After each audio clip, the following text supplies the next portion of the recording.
If you're an author or plan to be one, get excited because this podcast is for you. Book Marketing Mentors is the only podcast dedicated to helping you successfully market and sell your book.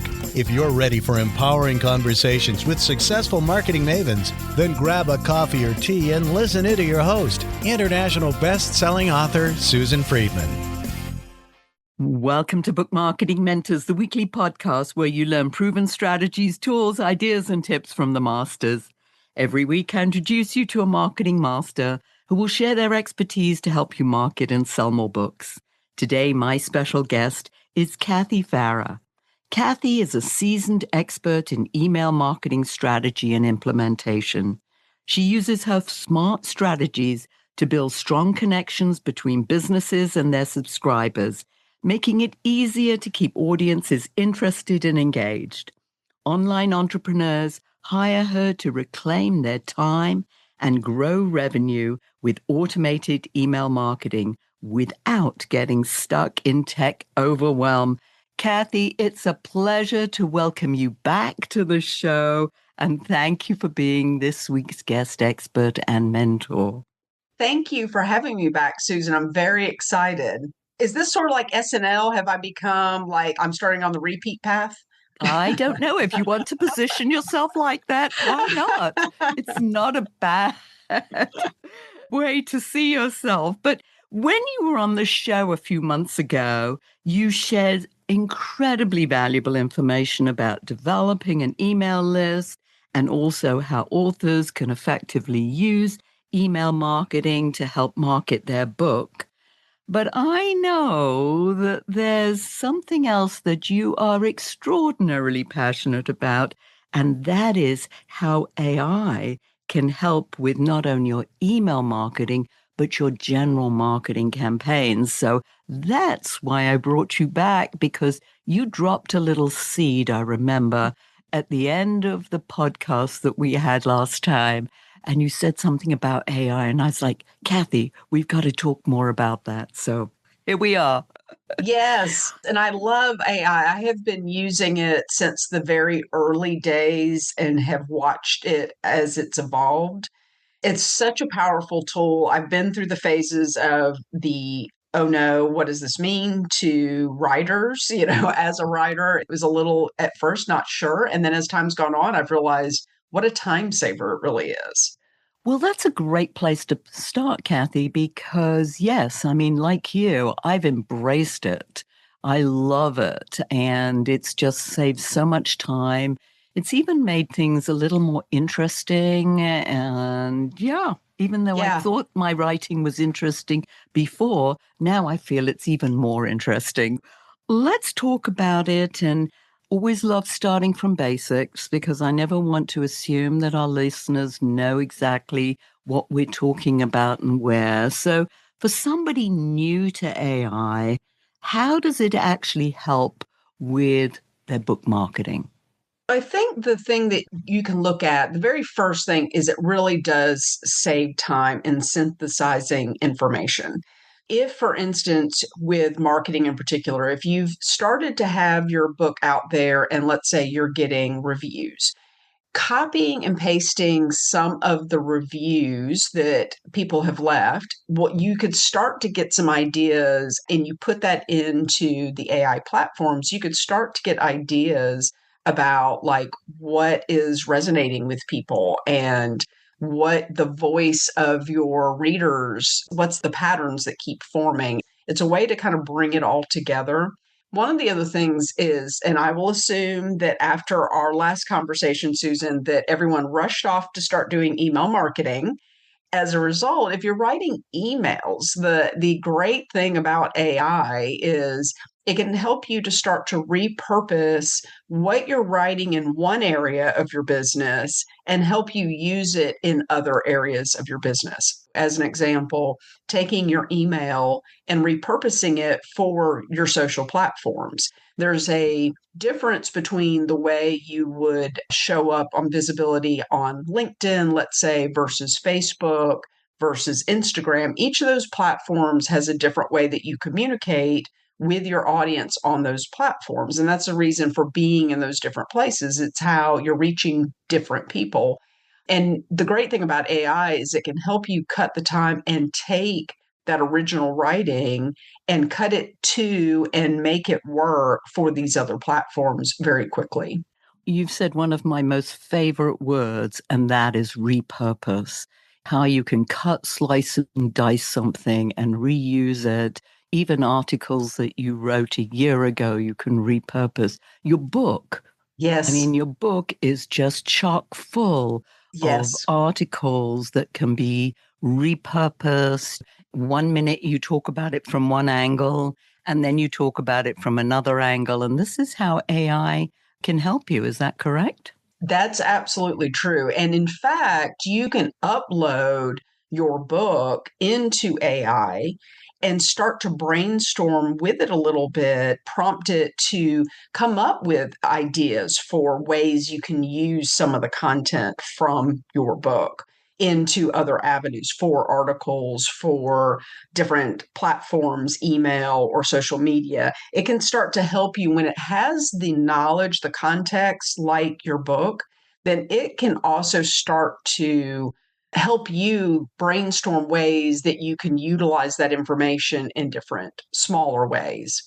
Another thing is that if you've uploaded your book, it's now able to analyze your writing style, which then you can ask it to use in your articles and anything else, Yes. your posts, whatever you're using. I mean, I think that's such an important, valuable or invaluable part of the platforms is that to teach it how to write in your voice. Talk to us more about that.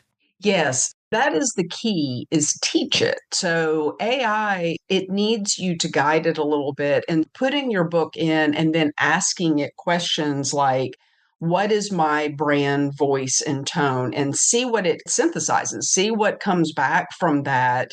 Does it say it's more professional, conversational? And if you get back the results from AI and it feels a little off than what you intended, then you can actually say for certain platforms, like let me say I'm writing an email. I want in that platform, I want to write more conversational, a friendlier tone with pull out some tips.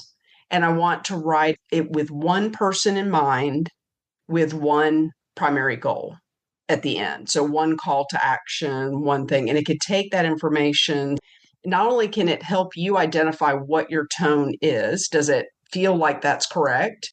And then also, once you've identified what your tone is, you can start to also have AI help you write in a little bit of a different tone. So let's say LinkedIn, where you might want to be considered more of a thought leader, it can write more in that angle and still use your tone for the overall voice of the piece.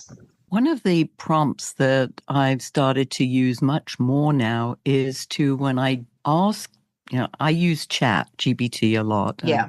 I know you do too. Although, as we know, there are many other platforms out there, and I'm happy for you to talk about some of the different ones. But when I use Chat, I ask it, what else do you need to know? So that Yes. then it comes up with questions that I would never have thought to share the information that it feels that it needs in order to give me a better end product. Yes. And let me just say, let's add one other element. I actually will also say, ask me the questions one at a time.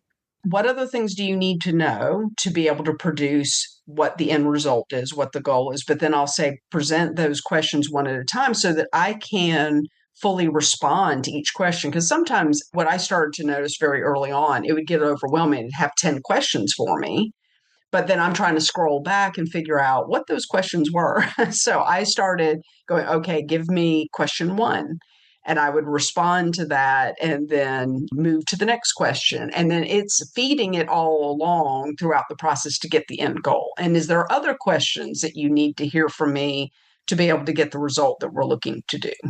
What blows my mind too is that it remembers Yes. things that you have told it in the past. It might have Yes. been several articles ago that I asked for something or I've asked it to help with some promotional material and it refers back to that. Yes. And in fact, the way as ChatGPT has evolved, there's two ways that that can happen. One is in something called memories, where it will capture certain content. But it now is been trained to look back through all the chats. So if you just hold on to the different chats that you've had, it can go back and take a look and start to pick up elements like what the title of your book is, details that you've included in the past. And certainly as you're trying to think through different ways to promote your book, it can kind of keep track of what you've done in the past so that you're not necessarily repeating if you don't want to. One of the things that you and I were chatting before we went on the air, and that is how to make your writing not sound as if it's AI written or Yes. partially written.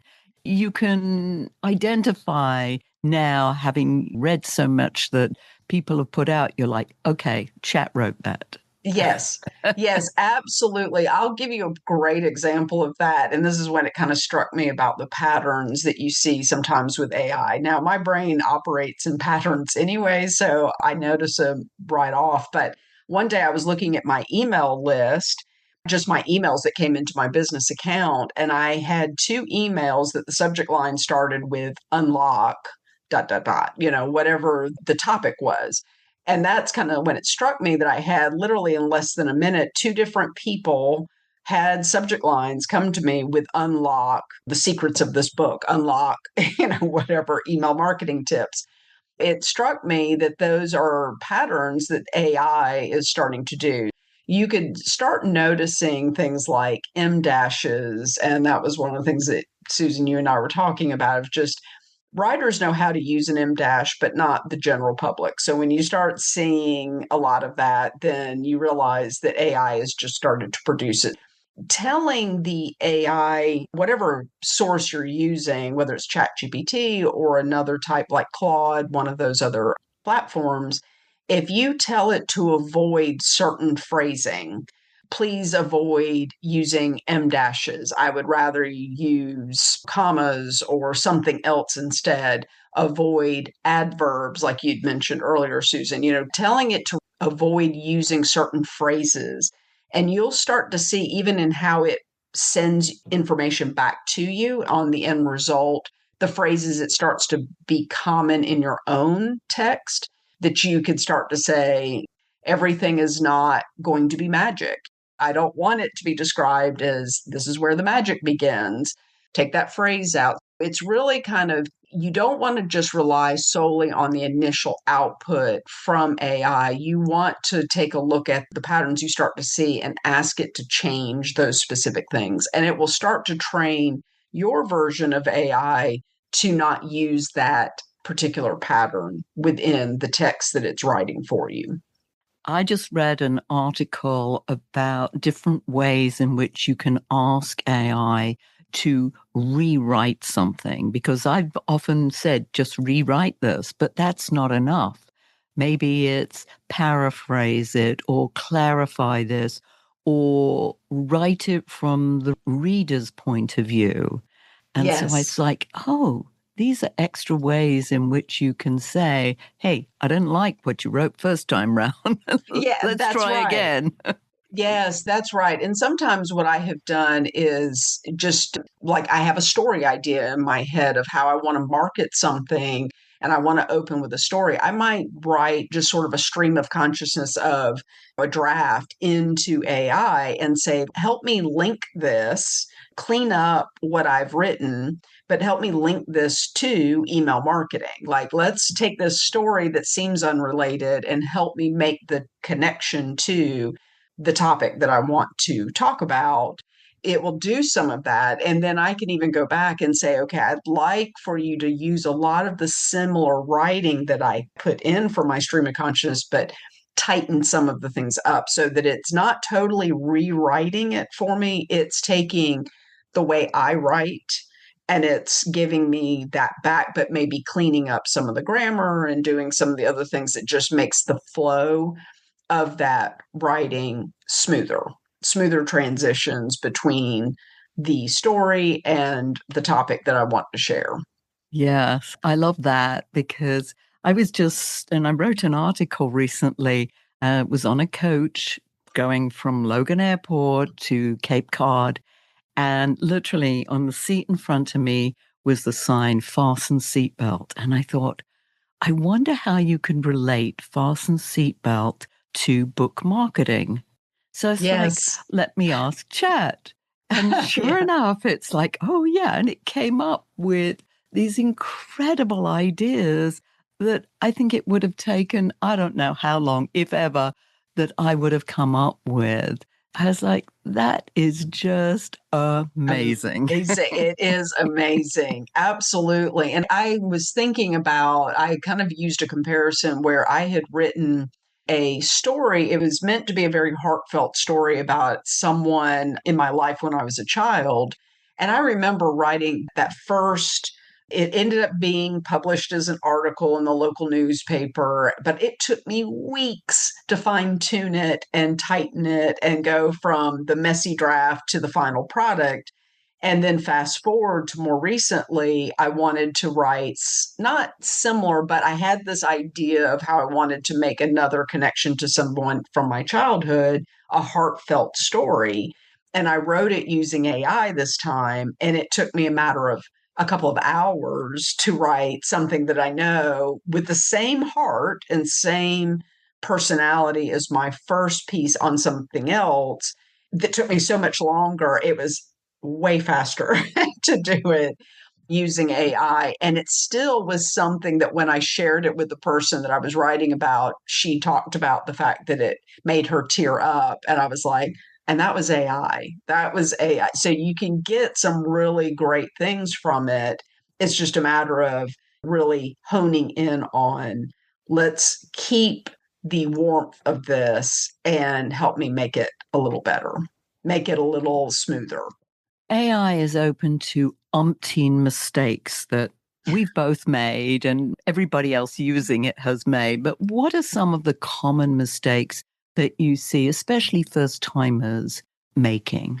I think one of the things that is not really guiding, giving enough clarity to what you want AI to do for you in that moment. So, one of the things, very early prompt that people are a lot of times advised is to say, you are an expert in nonfiction books, and this is what I want you to do. And if you're not guiding the AI in exactly what you're trying to accomplish, it's a little confused. It's almost like talking to an assistant or speaking to someone that you're trying to guide. You can't have it all in your head. You have to tell AI, okay, what's my goal here? Who's my audience? Giving it some context to work with so that it knows, like even in the repurposing concept, I have to tell it that I'm taking this email and I'm repurposing it for Instagram and it's for small business owners. So I need to give it a container to know where it's heading to get the best results what the final product turns out to be. Somebody I listened to recently talked about AI as an intern. You have to Yes, use it as an perfect. intern and never expect it to know what you're thinking, what you Right. want it to do. And you literally have to be literal. And as you said, you've got to tell it exactly what you want. It's only as good as the information that you give it. That's That's why right. asking it questions, what else do you need, when you think you've given everything it needs, but saying, hey, what else do you need? Just again highlights things that you might not have thought about would be obvious in terms of AI helping you to formulate, the end result. I mean, that's perfect because you're right. And it is something that it seems obvious to us. And at some point, the interesting thing about ChatGPT in particular is it will start to learn a little bit more to where you don't have to be as specific every time, like, especially if it's in one chat thread that you're talking about promoting something, it will start to pick up that that's what we're doing here. What we're writing is promoting. When you get started, you do need to really help give it guidance as to what you're trying to accomplish and where you're heading with things. Yeah. Almost like treated as someone who doesn't know. They don't know what they don't know unless you That's tell right. them. That's right. Yeah. But once it does understand, then the wealth of knowledge is so far beyond. Like you think about the reality is we've spent so much time. I mean, really, it's starting to be viewed as a lot like a replacement for Google in some ways, because you can really guide it and say it can go out and look for sources of information all over the place and pull in things that you hadn't even considered. The mistake sometimes people make when it comes to writing things that are fact based is verifying the facts that AI is providing. If you're expecting to find statistics and different elements like that in what you're pulling together, you always want to verify and check the original source. So, the great thing about ChatGPT is you can ask it to share the source. Where did you get this information? Sometimes it will tell you, and I've had it do this, is, well, you told me to be the expert. It came from me. And then sometimes it will give a website. Here's the sources of where I pulled this particular data. And I've gone to those sources and realized that wasn't quite right. And even in when I have fed it like customer testimonials and asked for it to help me identify patterns of things that they maybe is coming out as things that are very positive for them, sometimes it's writing a testimonial and I'm like, wait, where did that come from? That was not from the testimonial materials like that I gave you. You've created another testimonial and I want you to write it the way it came from the voice of the customer, not something different. And sometimes you have to verify and check where it's getting the information to make sure that it is what you're asking for.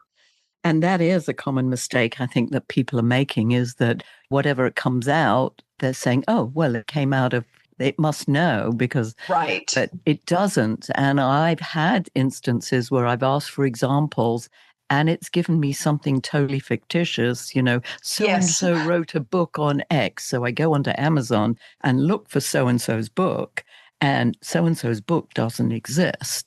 that's So right. I'm like, Either, no. yeah, a good test is ask it to tell what it knows about you.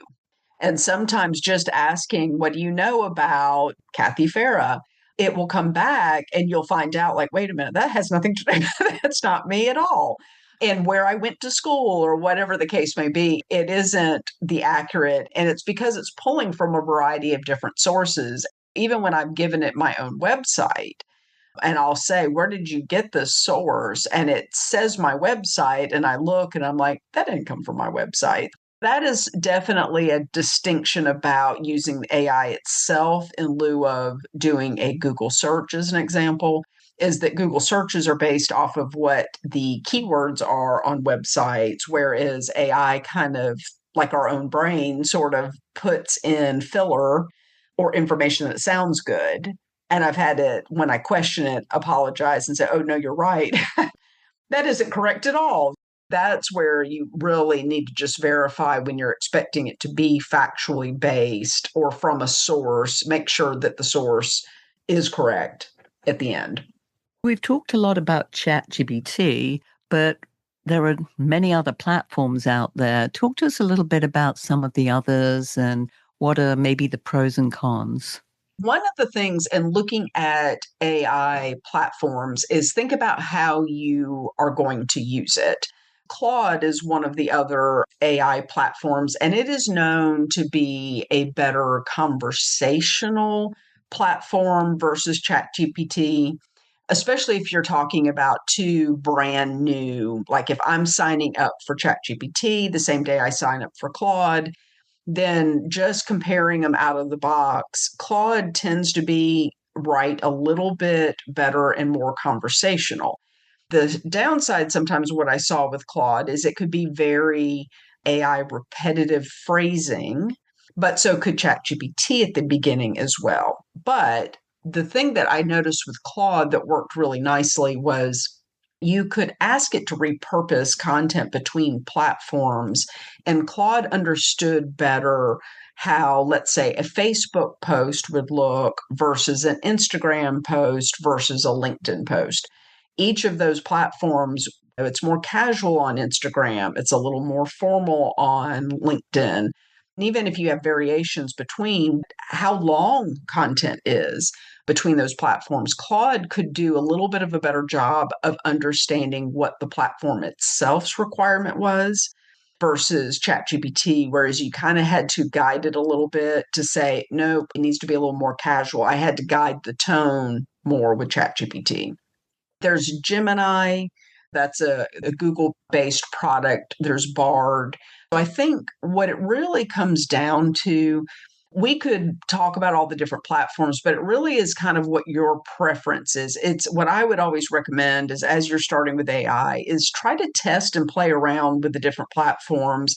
Look at what they're saying that they're specialized for, because ChatGPT can create images, but so can some of these other platforms that they're built solely for that. So sometimes the images are better from the platforms that say that's what they do, that that's their key purpose.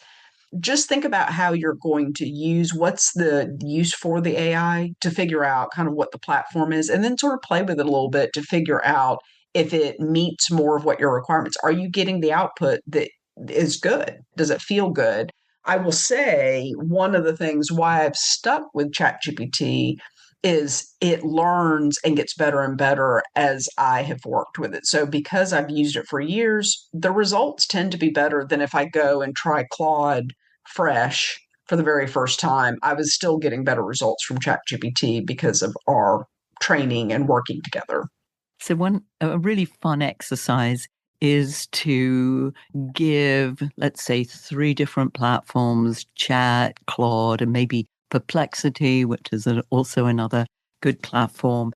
Put the same prompt in and see the different results that you get. And yes, they're like day and night sometimes. Yes. It's like, oh my they goodness. Are. Yes. So if you think about how a lot of these platforms are trained, it is based off of the original people, building the system. So the sort of the way they think. Yeah, so it is interesting how you'll see it evolve. And that's why you may notice on some of these platforms, like on social media platforms, Instagram, there'll be a trend. Try creating your Barbie, or try creating, like put in this prompt and see the results. There's some fun things like your drunk bestie or something like that of describing you. Each of those platforms would probably spit out something slightly different for those same things. And I think at the end of the day, it's like, don't be frightened of it. Just try it. Take it for a test drive. Yes. Play with it. You can't break it. It can't break you, or it might. Right. It can overwhelm you, but yeah. So I think just try it. Any event, Kathy, this is a great time for you to tell us more about your services, how our listeners can find out more about you and what you do with AI with your business. Thank you. I work with email marketing primarily. So the way I tend to use AI is helping my clients in putting together emails. I also will analyze the statistics of things, the results of different campaigns as we do different promotional campaigns. I can use AI to help me kind of fine tune what seems to be missing, what maybe might be a point to where the buyer might be a little confused by the wording, and to make sure that I have very strong call to action. So there's different things like that that I can do. Now, what I have done for your audience is I created 10 AI prompts to use as a co-creator with book marketing. You can find that at kathyfarah.kit.com/prompts. And I imagine, Susan, you'll probably have that in the show notes. Absolutely. I have created, like I said, a set of prompts and then given some real world strategy examples, like how to mine your reviews for reader language and things like that, so that you're writing some of your social media or email marketing in a way that resonates with your readers. And that's so generous. I love that. Thank you. Kathy, this is a wonderful opportunity. Thank you, first of all, for your generosity with that. Now you get to leave our listeners with a golden nugget. What's your golden nugget? Well, what I would say when it comes to AI, you don't need the perfect prompts. You just need real curiosity and a willingness to lead the conversation. Yeah, you can buy prompts, and I've done it. People are saying, oh, I've got 100 prompts, and I bought those. I've hardly used them. It's Right. more a matter of, yeah, just test it, play with it, see what works, see what you like, see what you don't like. As you said, you train it to work with you and your voice and how you want to come over to your target audience. Yeah, So I talk love to that. it like it's a co-creator. Mm-hmm. Yeah, I think That that's will make a difference as time goes on, as you use it more and more. Is as you talk to it naturally, it starts to pick up more and more about how you interact with it. yeah, a co-creator. I love that. Treat it as a co-creator. Brilliant. Kathy, you've been amazing, as I knew you would be. I'm Thank sure you. there's opportunity to have you back again. We'll find another topic, or maybe in a few months, AI is going to be a whole new animal that will have you come There's back going to be and talk something to that us. changes, right? It's changing daily, if not by the It minute. is. Yeah. So thank you so much for sharing your wisdom. And listeners, if your book isn't selling the way you wanted or expected to, let's you and I jump on a quick call to brainstorm ways to ramp up those sales, because you've invested a whole lot of time, money, and energy, and it's time you got the return you were hoping for. So go to bookmarketingbrainstorm.com to schedule your free call. In the meantime, I hope this powerful interview sparks some ideas you can use to sell more books. Until next week, here's wishing you much book and author marketing success.